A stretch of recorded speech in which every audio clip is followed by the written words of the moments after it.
प्रवासी वाहतुकीमध्ये राज्यात अव्वल ठरलेल्या बेळगाव विमानतळाला कार्गो वाहतुकीची परवानगी मिळाली. नव्या टर्मिनल बिल्डिंगमधूनच कार्गोची वाहतूक केली जाणार आहे. यामुळे बेळगावमधील साहित्य देशासह परदेशात तसेच बाहेरील साहित्य बेळगावमध्ये येण्याचा मार्ग मोकळा झाला आहे. कार्गो सेवेमुळे आयात निर्यातीत वाढ होणार असून नव्या रोजगाराच्या संधी उपलब्ध होणार आहेत. त्यामुळे आता विमानसेवेला कार्गोचे बळ मिळणार असल्याचे मत बेळगाव विमानतळाचे संचालक राजेश कुमार मौर्य यांनी व्यक्त केले. कार्गो की डिमांड 2018 से चल रही है, जिसमें कि हमारे honourable ex honourable MP Suresh Angadi साहब भी इसमें काफ़ी उनका योगदान रहा था, और हमारे एमपी राज्यसभा डॉक्टर प्रभाकर कोरी जी का भी काफ़ी था, और बाकी एमएलएज एमएलसीज जो भी हैं, प्लस सिटी से काफ़ी डिमांड हमारे पास आ रही थी लास्ट 3 ईयर्स से, जिसमें चैम्बर ऑफ कॉमर्स है और एकस है, जो भी जितने बिजनेस और कमर्शियल एंटिटीज़ थी उनके पास आ रही थी. हम लोग रेगुलर कोशिश कर रहे थे कि कार्गो यहाँ से कैसे हम प्रमोट कर सके, कैसे यहाँ से कर सके. उसमें ओल्ड टर्मिनल बिल्डिंग का भी चला कि ओल्ड टर्मिनल बिल्डिंग जो हमारी अनयूज थी उसको हम कार्गो की तरह यूज़ करें, लेकिन सिक्योरिटी रीजंस की वजह से वो प्लान ड्रॉप करना पड़ा. फिर बीच में मिनिस्ट्री ऑफ सिविल एविएशन का एक सर्कुलर आया, एक ऑर्डर आया कि जो आरसीएस एयरपोर्ट्स हैं, जो स्मॉल एयरपोर्ट हैं, वहाँ से कार्गो टर्मिनल बिल्डिंग के थ्रू मूव किया जाए. तो टर्मिनल बिल्डिंग के थ्रू मूव करने के लिए उसकी एसओपीज़ हम लोगों ने डिसाइड करी. उसकी सिक्योरिटी वेटिंग बीसीएस ने करी, जो हमारी रेगुलेटरी अथॉरिटी है, bureau of civil aviation security जो है, बीसीएस रेगुलेटरी अथॉरिटी है सिक्योरिटी की, उस पर सिक्योरिटी वेटिंग हुई. क्या प्रोसीजर होगा, क्या एसओपीज़ होंगे, वो डिसाइड की गई. और उसके बाद फिर ये हुआ कि फिर हमें अप्रूवल का वेट था. तो चीज़ों को हम परस्यू कर रहे थे. हमें 1 जुलाई 2021 इसी ईयर कार्गो का अप्रूवल, हमारे बीसीएस जो हेडक्वार्टर है न्यू दिल्ली, वहाँ से हमें अप्रूवल मिली, और इमीडिएट हमने उस पर एक्शन लिया कि हम इस अपॉर्चुनिटी को किस तरह से हम लोग इनकैश कर सकते हैं. हम लोगों ने इमीडिएट चैम्बर ऑफ कॉमर्स से कोऑर्डिनेट किया, जो स्मॉल स्केल इंडस्ट्रीज़ हैं उनसे किया, एकस से कोऑर्डिनेट किया. यहाँ जितने भी फ्रेट फॉरवर्डर्स हैं उनसे हमने बात की, जो कार्गो आयटा एजेंट्स हैं उनसे हमने बात की, और बाकी जितने भी एंटिटीज़ थे इस सिटी में, इवन एयरलाइन से हमने मीटिंग की कि हम अभी इस तरह को किस तरह मैटेरियलाइज कर सकते हैं, क्योंकि हमें अप्रूवल मिल गई है. इसी के संबंध में हमने 22 जुलाई को एक वेबिनार भी रखा, जिसमें जितनी एंटिटीज़ मैं बता रहा हूँ, सिटी के जो भी बिजनेस कम्युनिटीज़ है उनको हमने इनवाइट किया, एयरलाइंस जो हमारी थी उनको इनवाइट किया, प्लस एयरलाइंस के जो कार्गो एग्जीक्यूटिव्स थे उनको हमने इनवाइट किया. हमारी जो एक सिस्टर कंसर्न है एयरपोर्ट्स अथॉरिटी ऑफ इंडिया की, AAI class, airports authority of India cargo logistic and allied services, उनके जनरल मैनेजर, उनके रीजनल मैनेजर एआई क्लास के मिस्टर मुरलीधरन, उन्होंने इसको अटेंड किया. बीसीएस के जो रीजनल डायरेक्टर हैं, जो एयरपोर्ट जिस रीजन में आता है, उनके मिस्टर राजीव कुमार राय, वो बीसीएस के आरडी रीजनल डायरेक्टर हैं, उन्होंने इस मीटिंग को अटेंड किया. जो कार्गो एग्जीक्यूटिव मिस्टर गोकुल हैं, जो बेलगांव और हुबली दोनों एयरपोर्ट को देख रहे हैं, उन्होंने इस चीज़ को प्रेजेंट किया. तो एक अच्छा सा हम लोगों ने करीब 2-2.5 घंटे का इंटरेक्शन रहा. उस इंटरेक्शन में लोगों ने अपनी बात कही, जो फ्रेट फॉरवर्डर्स से उन्होंने डिमांड को समझा, किस तरह से कोऑर्डिनेट करना है, और एयरलाइंस भी उस समय थी. तो हमारा रोल क्या था, जो एयरपोर्ट्स अथॉरिटी का रोल, हमारा बेलगावी एयरपोर्ट का हमारा रोल ये है कि हमको इंफ्रास्ट्रक्चर दें, और उस इंफ्रास्ट्रक्चर के साथ में जो फ्रेट फॉरवर्डर्स हैं, कार्गो एजेंट्स हैं, उनको हम एयरलाइन से कनेक्ट कर सकें. अच्छी बात यह है कि अभी इस सिटी में जो पोटेंशियल है कार्गो का बहुत अच्छा है. मैं देख रहा हूँ कि यहाँ से टेक्सटाइल इंडस्ट्रीज़ है, साड़ीज़ हैं, प्लस मिल्क प्रोडक्ट्स हैं, मिल्क है, एकस हैं, फाउंड्री आइटम्स जा सकते हैं, प्लस वेजिटेबल्स जा सकती हैं, फ्लावर्स जा सकते हैं, वैसे बहुत सी चीज़ें हैं.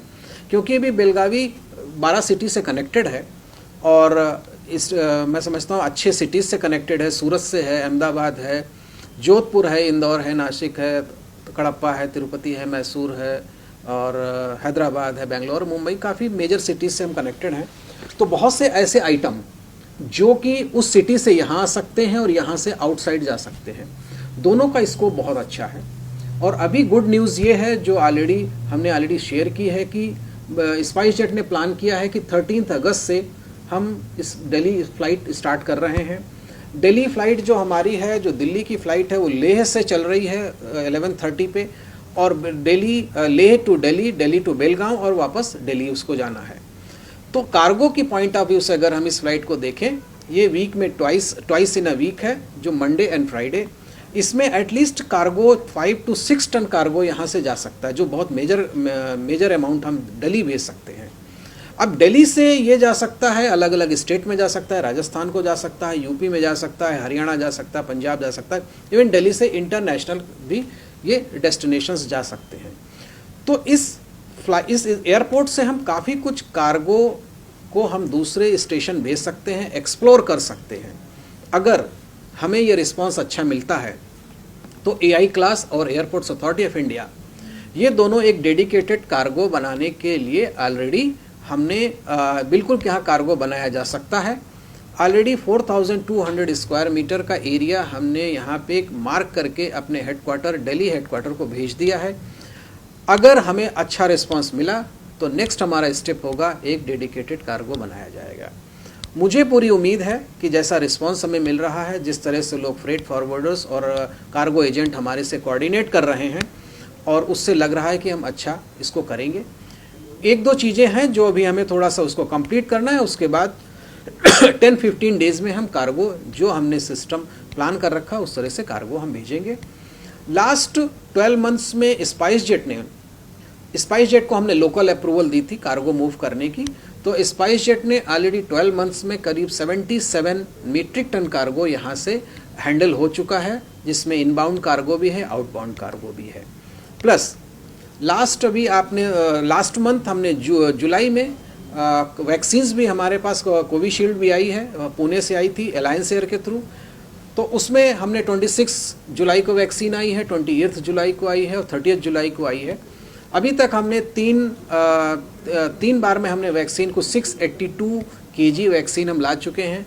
तो ये भी मैं समझता हूँ ये कार्गो में इस तरह के जो एसेंशियल आइटम्स हैं, जो पेरिशेबल आइटम्स हैं, जो इमरजेंसी के आइटम हैं, उसके लिए एयर कार्गो एक बेस्ट मीडियम रहेगा, जो आने वाले समय के लिए मैं समझता हूँ एक माइलस्टोन होगा। ये एक बहुत छोटी सी शुरुआत है इस बेलगांव एयरपोर्ट से। आगे आने वाले समय में बेलगांव एयरपोर्ट कार्गो के लिए मैं समझता हूँ बहुत अच्छी ग्रोथ का एक चांसेस यहाँ पे हैं और अच्छा ग्रोथ करेगी, ऐसा मैं मानता हूँ। कौन सी चीज़ें जा सकती, जैसा कि मैंने कहा कि यहाँ टेक्सटाइल का बहुत अच्छा है, साड़ीज़ हैं यहाँ से जा सकती हैं। यहाँ से साड़ीज़ सूरत जा सकती हैं, गुजरात जा सकती हैं, इवन सूरत की जो साड़ी है वो यहाँ आ सकती है। यहाँ से साड़ीज़ दिल्ली जा सकती है, दिल्ली से बनारस जा सकती है। वाराणसी की बहुत फेमस साड़ीज़ है, बनारसी सिल्क होती है, बनारस से दिल्ली और दिल्ली से बेलगांव आ सकता है। प्लस मिल्क का अच्छा प्रोडक्शन है, मिल्क प्रोडक्ट जा सकता है। प्लस एकस स्पेयर पार्ट्स बनाते हैं ये लोग, बिगर एयरक्राफ्ट के स्पेयर पार्ट्स बनते हैं। वो एयरक्राफ्ट के स्पेयर पार्ट्स मैं समझता हूँ वाया दिल्ली जो हैं यूरोपियन कंट्री और वेस्टर्न कंट्री में जा सकते हैं। वेजिटेबल्स जा सकती है, यहाँ से मुंबई जा सकती है, यहाँ से दिल्ली जा सकती है।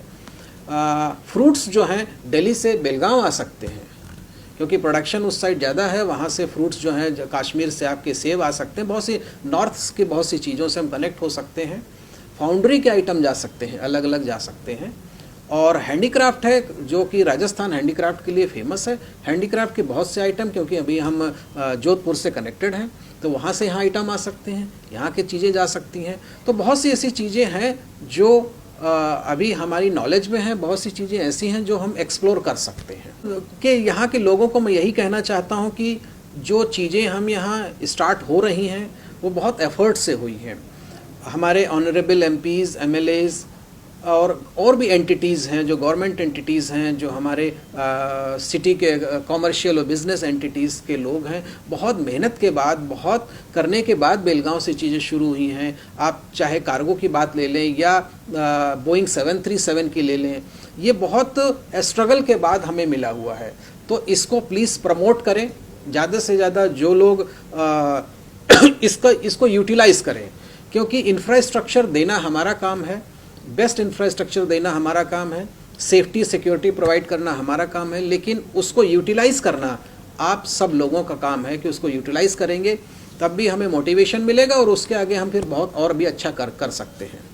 बेळगावात कार्गोला उत्तम प्रतिसाद मिळाल्यास स्वतंत्र कार्गो शेड उपलब्ध होऊ शकते, असेही राजेश कुमार मौर्य यांनी यावेळी बोलताना स्पष्ट केले.